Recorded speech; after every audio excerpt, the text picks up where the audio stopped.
Well, we had a request to talk about limited space antennas, and being that my wife is saying that we need to sell the house and move to a condo, I thought, well, I could probably stand to learn a little bit more about that subject. So anyway, as you probably saw in the reflector, we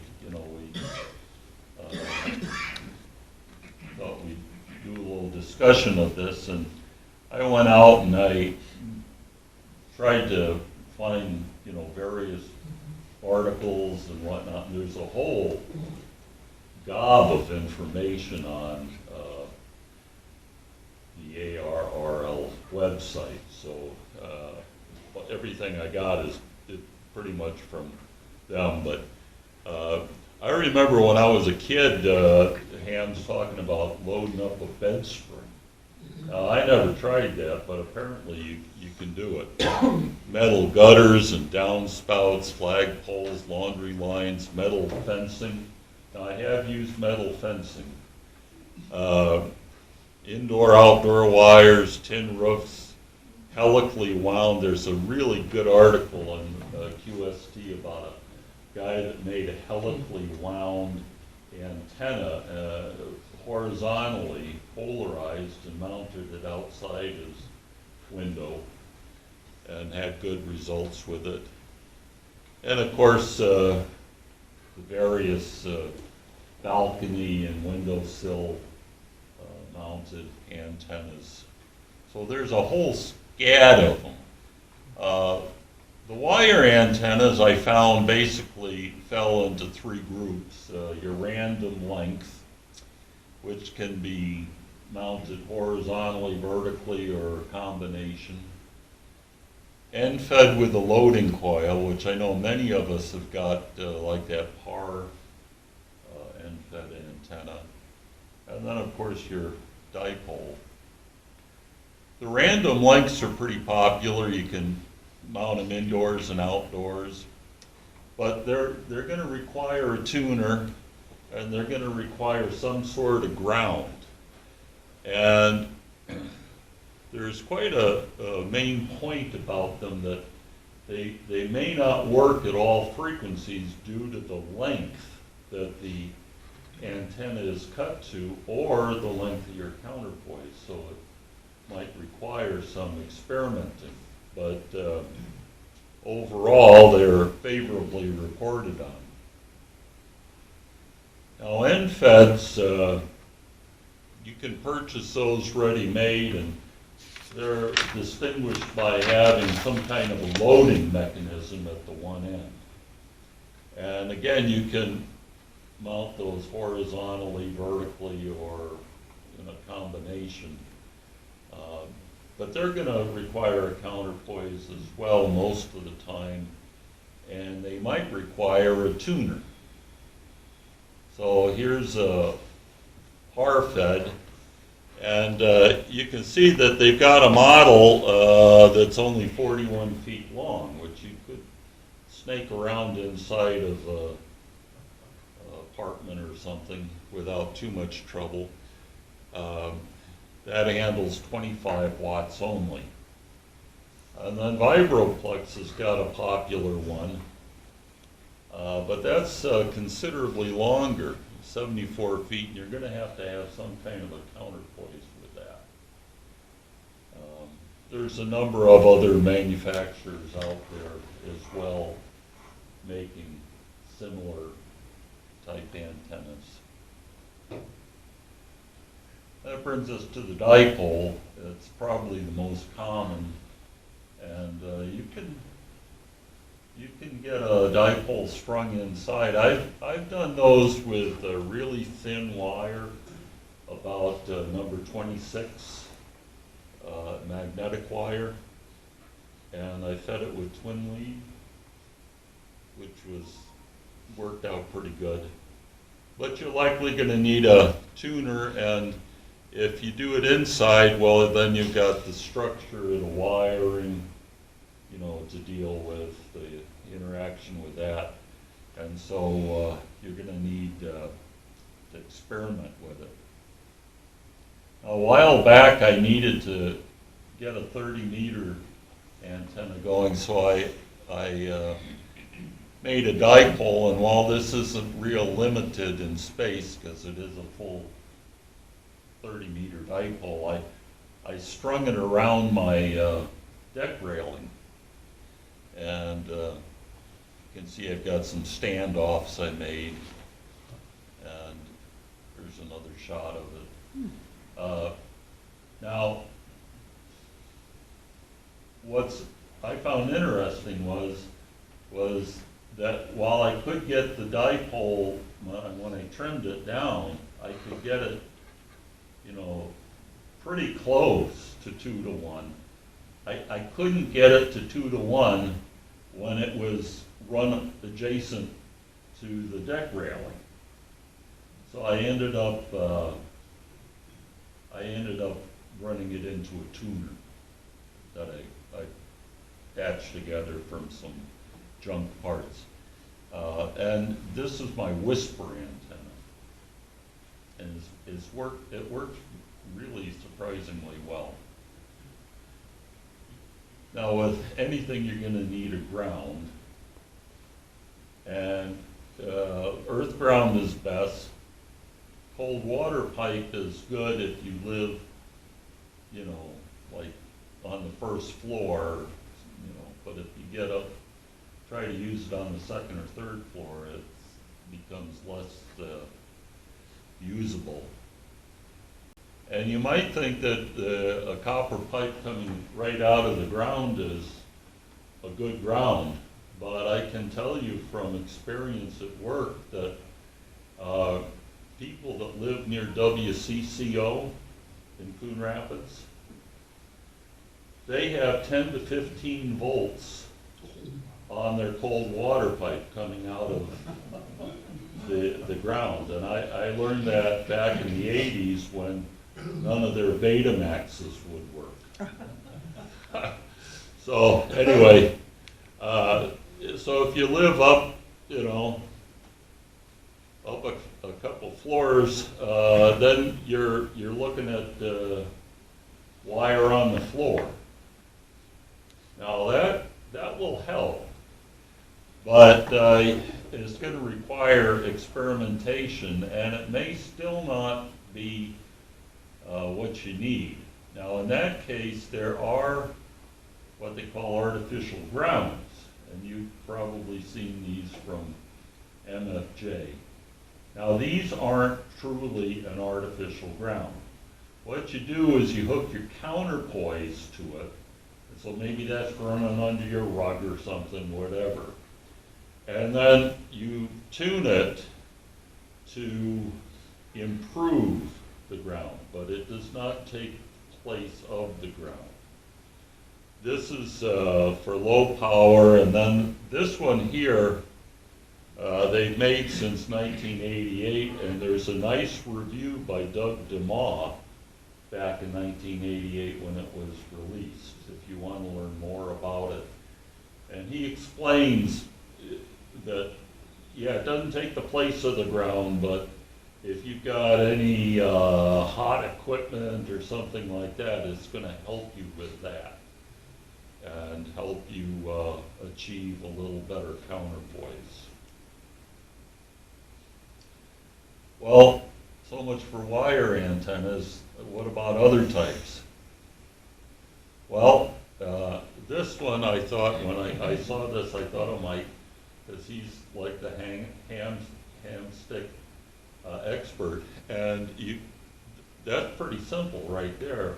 You put a ham stick on there and a counterpoise, and put your, you know, hit your ground stake in, and you could probably do something like that in a lot of situations. And here it's you know, I was thinking initially, I thought, well, that's only a little bit above the ground, but then I thought, well, what's the bumper height for a tailgate, you know, where you would maybe mount that? So it's comparable. And then, of course, everybody's got these loops. And I have no experience with a loop, but the articles I read basically were very favorable towards them. And there's a number of companies that make them from kind of cheap to really super expensive. And anyway, it appears like they'll all fit indoors under an 8-foot ceiling. So that's an option. I think if my wife forces me into a condo, I might consider. But you have all kinds of other shop equipment too. Well, What would you do? yeah, I'd have to have a bedroom for that. And maybe a storage room in the basement. MFJ's got a loop. Now this is a loop, and it's the size of a box fan. And I thought, how good can that work? But QSD's got a review on it, and they said it worked pretty good. So I don't know, but it's definitely an indoor thing because it looks like it's got masonite for the covers on it. Do you have any thoughts on how an indoor antenna would work in the average Minnesota 1920s bungalow with the chicken wire and lath walls? No. Pretty forward. I assume, but I've never tried it. It'd be worth springing a little dipole up and seeing what you got. Now, my first antennas as a kid were in an old home on the second floor that had lath and plaster. And I had good success stringing wire around the, Mm-hmm. the upper molding. I don't know, has anybody ever tried one of these? Did it work? Yeah. Before I put up a G5 RV, I used to take one of these, set it on top of my grill out on my deck, and then run the wire into the porch. Could operate with that. Cool. This has got a little tuner on it, and I always thought it'd be kind of neat to get one of these and, take it out in the field and see if it worked. Or What is it? it's just a whip antenna, and what's down here at the bottom is just a little tuner. Oh. So this is however, long it is, Yeah. and then this is your tuner part, and so. You tune it before it goes into the coax. Right, right, the tuner's between the coax and the whip. Yeah.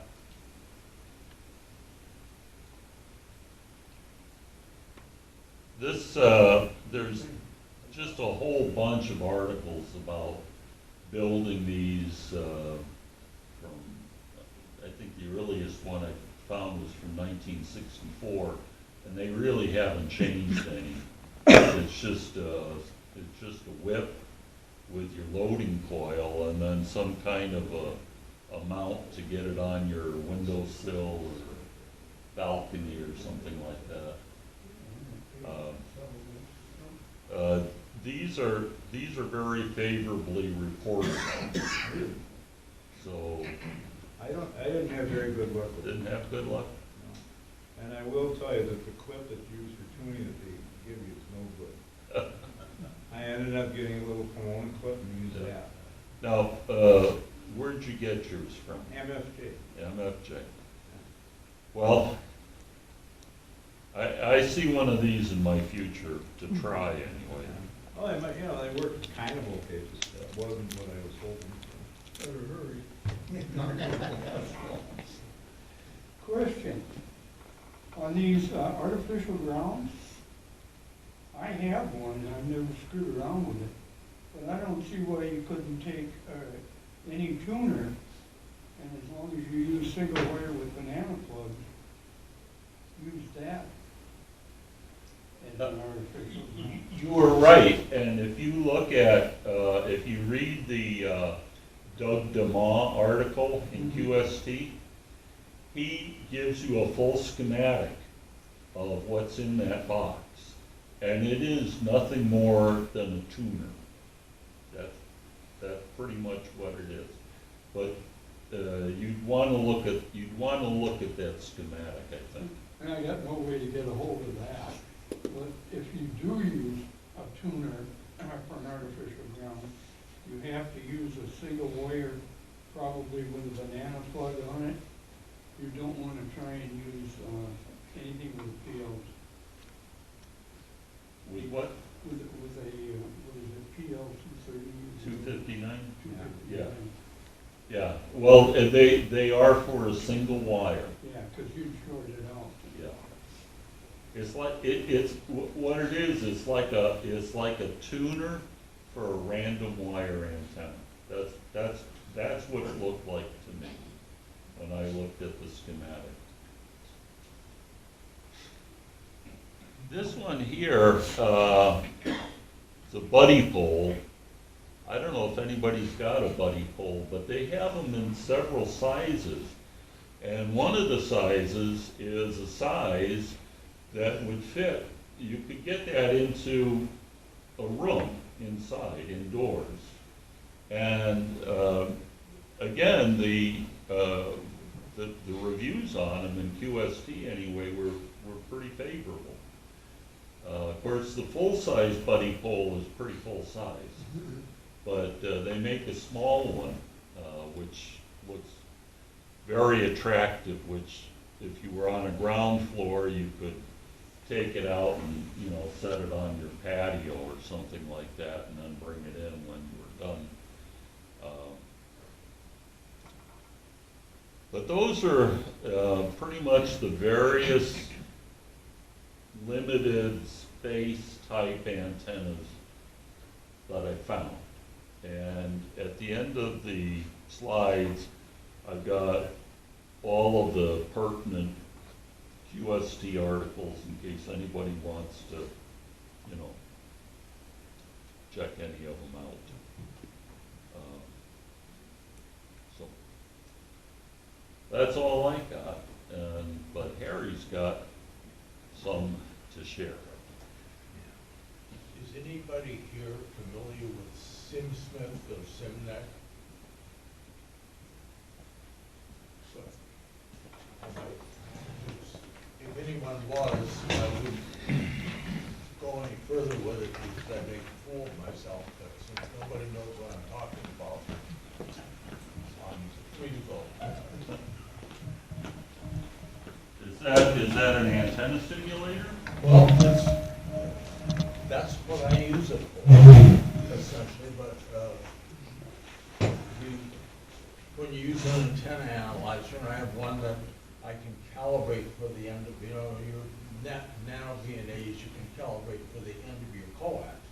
So you can put a matchbox up at the antenna to get, resistance 50J0 going into the coax. And what this is, you plug in the numbers, and then it puts it on a Smith chart. You can just draw it down to, R50J0 and read out what your components, the components that you need in your filter. Now, it's a big program that does all kinds of neat stuff. And when I watch videos about things you can do with it, I get lost because there's so much to it. But for that one operation, I use it all the time, and that's good. The only thing about it is, with any of that stuff, they say this is using perfect components with no leads. So you get variations on it, but you get a good starting point. Anyway, What's it and called I'll- again? I'll bring it in and show it to you. What's it called? Sims, well, it was Sim Smith for a decade or so. And the most recent implementation is called SimNet, and I think that's because it will read the touchstone files from EasyNet or so you can take an antenna reading or not so much an antenna reading, but you can take a hypothetical antenna that you design in EasyNet and feed the information of it into SimSmith, and it'll put it on a Smith chart for you. It's a fascinating program. I mean, there's a guy named Larry Benko who he's retired, but he's a researcher for Bell Labs that has run maybe, I don't know, 80 videos on different aspects of it. There's a lot to it. That's just it. And I use just one little bitty part of it, but it's pretty neat. But I'll bring it in and show you some hypothetical setups for this maybe next meeting. Okay. Good. Yeah, just a few comments. I got inspired to make a dipole by Chuck and Bob, because Chuck said, yeah, 20-meter antenna, 33 feet, you can put that just about anywhere. He made that remark one day, and I thought, I well, don't I'll remember try that, it. but I'll take credit. Huh? I don't remember that, but I'll take credit. And Bob said, he's done a lot of indoor, different antennas. He says, indoors you really suffer. And I kind of agree with that. I tried that vertical inside and on my balcony. And on my balcony it works a lot better. Also, instead of a counterpoise, I just got some mesh, some wire mesh, and I made some of that. And that seemed to work pretty good too. And it wasn't as critical, but who knows.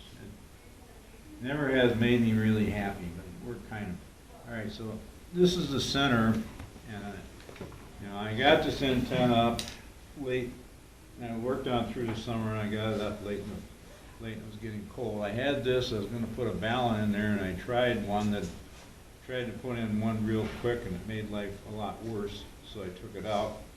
Now I've got one that Merck gave me, and I'm going to be trying that. And I'm also going to make this. Our apartment complex has balcony inspections. They don't come on the balcony, thank God. But they have they wander around, look up there. So I've tried to make this pretty unobtrusive, and they don't want anything fastened to anything. So now I've made a clamp for that box, or I'm making a clamp so I can just clamp it on that ceiling joist. And this, I don't know if you can see, I just use those little wire nail things for me, when you're gonna put in just regular conduit, or regular wire like that, and you want to put them in. I just put in lightly to hold the antenna in place, and they work pretty good, so I don't have any strain with it.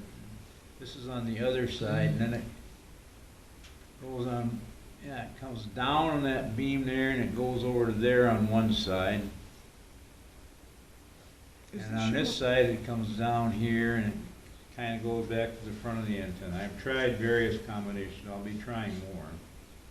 And I don't know that any of them are ideal, but it kind of works. And this is where I really have some difficulty, because I've got two patio doors to get the coax through. So I put two 1x3s in there and made a little slot. And did as much as I could, and as I said, it was getting late in the year. Did as much as I could to kind of insulate it, and make it. Isn't good enough, and I have plans for improving that. So that's what I have. And yeah, here's the coax going up to the ceiling joist into the box. So, all right, now, when I read it with the nano on its calibrated to itself, check at the end of a 100-foot coax. And I know, Mike, that isn't what you want to do, but that's what I want to do to see what it looked like. So if I calibrated from 14 to 14.35,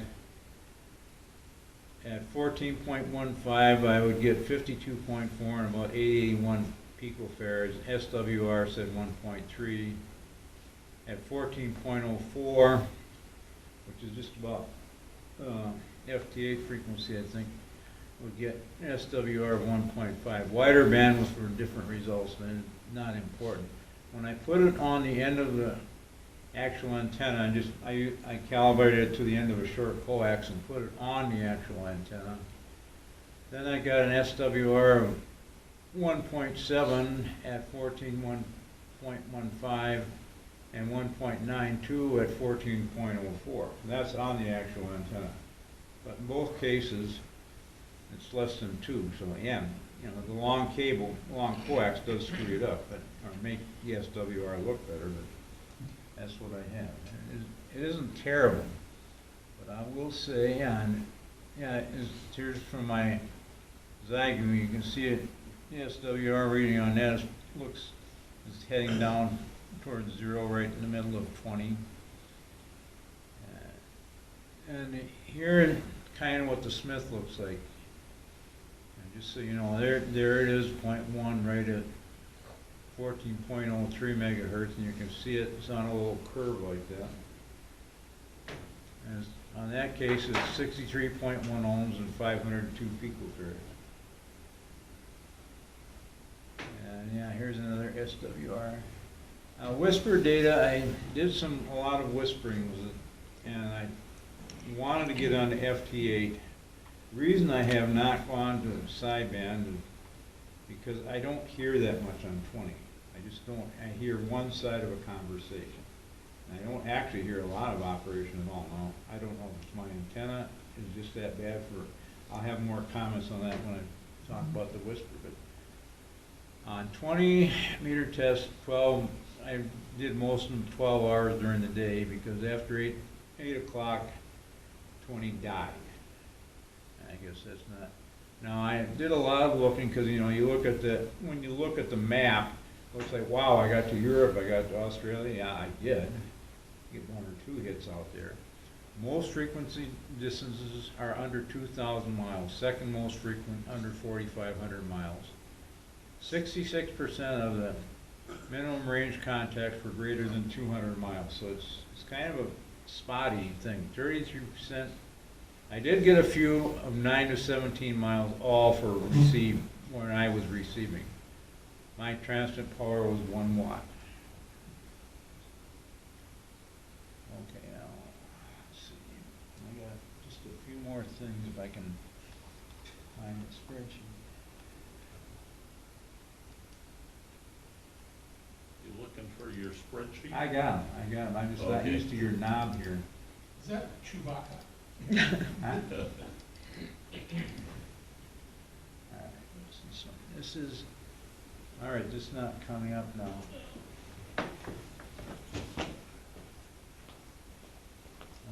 Oh, that's the same thing I had before. We don't need that one. Let's see if it comes up. Put that one away because I don't need that one. Go to the other spreadsheet. Let's see. Bottom one.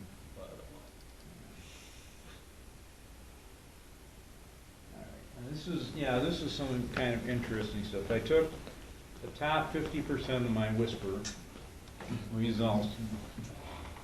I still don't have that.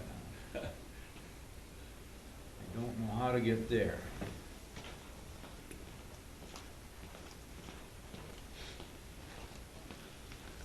Can you work? You want to sit there? No, that's all right. Let's do that.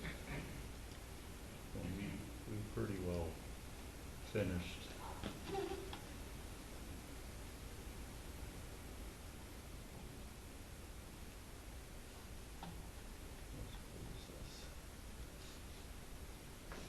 There. No.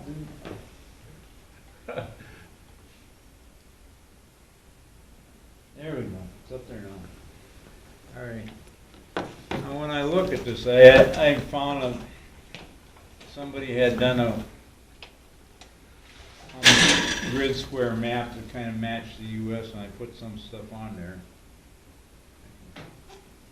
But anyway, this is a summary. I took the top 50% of all my contacts, because those were the ones that had the most hits in any particular area. And it turned out to be a lot on the West Coast, from Washington State to California. Now, California is not real surprising. There's like 35,000 hams in California. The reason we don't get North Dakota is between North and South Dakota, I don't think there's 3,000 total. So if you wanted to get a worked all states, go to North Dakota, drive around the country for an afternoon, you probably have it. But I don't know that it's all propagation. But anyway, I get a lot of that, and I got a few on the East Coast. So that's mainly where I got it. So it seems to be very spotty as to where it actually goes. Now, I don't know if there's anything I could do about that or not. I'm hoping this summer to also try an end-fed random length. I've read about them, and they're supposed to be kind of good. The only concern I have is they're non-resident, so the claim is they're noisier. And I don't know, but, you know, this isn't wonderful. I think it'll work for FT8. I started FT8 and I had a few issues, so I had to investigate what's going on there. I thought maybe I had a problem because I had too much RFI, but it does not seem to be what was causing it. I think I just didn't know what I was doing for part of it. It would not stop. It wouldn't stop the transmitter after 15 seconds. It would go to 0 power, but the transmitter would still be on, so that it wouldn't catch any codes. If I do a CQ, it would be still transmitting with no power when I wanted to listen to see if anybody was going to talk to me. So that didn't work out. So that's what I'm doing. It's not wonderful. It's what I tried. And I also have, when I first started looking at antennas, I thought those mag loops look like they're wonderful until, and I may eventually try some. I have some copper too. There's a lot of articles that say, well, they've got huge voltages by the tuning capacitors, and they require all this special stuff to keep the series resistance of the tube down. So I don't know. I know you can buy all kinds of them that didn't seem to do that. And they maybe work or don't work. I don't know. I have seen some very small ones that did not seem to work on when the guy tested them out. I do want to try that. It's one of the most fun things I've been doing since I got back into this, is fooling around with antennas, because there's a lot of stuff to look at. So I'm fumbling along, and the other thing about that MFJ vertical that I have is it is not made to stay outside in any kind of weather. They tell you that. I think I could probably cover up the coil, because that's probably the big problem, that the coil won't stay up. So that's what I know. I don't know nearly as much as Steve, but then again, he's been doing this a lot longer than I have. Just like most everybody else here. Keep experimenting. Huh? Keep experimenting. Yeah. well, So I'll be is doing that. this your mangled dipole? that Yeah, you this were is my ta- mangled okay. dipole. And Whisper has been most successful for you? Whisper has been this successful. It does this much, you know. It works. It's like it picks spots. You know, it says here. Got a few down in Texas, a few here, and then on the East Coast. Mostly on the West Coast and the East Coast. What does that mean? You might want to try a different frequency, you know, like 40 or 30. Yeah, well, Um, I got 33 feet. You know, my balcony is 12 feet long and 6 feet deep, and I think 8 or 9 feet to the ceiling, so I have extreme limits on what I can do on the outside. Yeah, I do want to try stuff. I think the claim is that you can put up a long wire for sure at 35 feet, and some other places, now you can do one on 29 feet. You know. The big deal is you don't want it resonant anywhere that you're going to be operating. do not want it resonant. And other than that, I don't know. 35 feet would seem to be the best, and I think I could fit one in, so who knows? Find out. Yeah, you know, like I said, this is a lot of fun for me. I like electronics, I like gathering data and looking at all this stuff, so it's been fun. So that's it for me.